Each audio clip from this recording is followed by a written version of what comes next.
All right, so our final step here is to finish setting up our ranged attack and then to create a separate prefab for our new ranged enemy. So what we need to do first is select whichever enemy that it is we want to use, and then we should probably add the ranged word to the end of their name just so we can, or maybe the beginning. Let's do the beginning, just so that we can differentiate it from its normal prefab. So I'm going to say ranged, ranged space wolf white. And then down here in our melee enemy script, you'll see there is an attack event shown at the bottom here.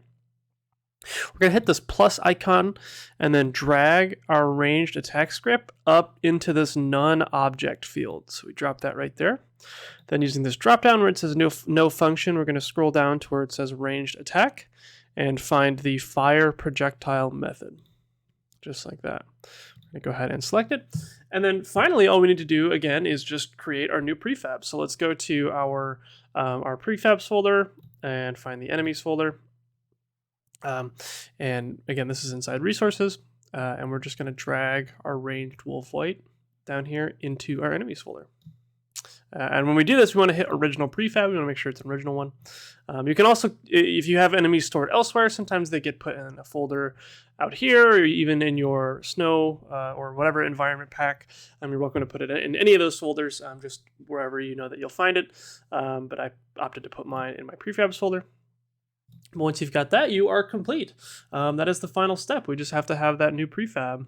So you're welcome to play with this. You're welcome to use these enemies in any of your current dungeon levels, any of the levels where you can actually fight enemies. And yeah, that's actually it for our enemy month. So thank you so much for following along with me. I hope you learned something. I hope you get something fun out of this. Of course, there are those additional features in the additional features tab. You're welcome to check those out. Lots of cool stuff in there, some particle effects and sound effects stuff that can really help bring these enemies to life. But other than that, that's it. So yeah, thank you very much for following along, and we will see you again next month.